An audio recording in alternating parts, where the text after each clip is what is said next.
सोडवण्यापूर्वी आपल्या या मंदिरामध्ये अतिशय सुंदर असा भजन सोहळा पार पडलेला आहे आणि यानंतर आता आपल्या समोर पुन्हा एक भजन मंडळ आलेलं आहे। या भजन मंडळाची विशेषता म्हणजे या भजन मंडळामध्ये आपल्याला जास्त महिला दिसतील।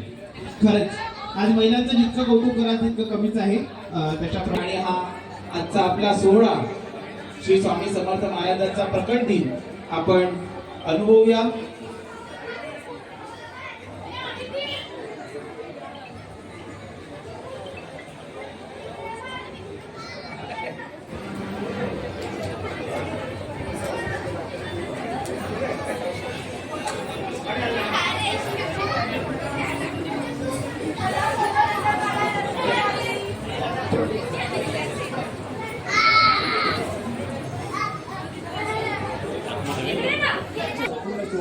अतिशय आनंदात आहे।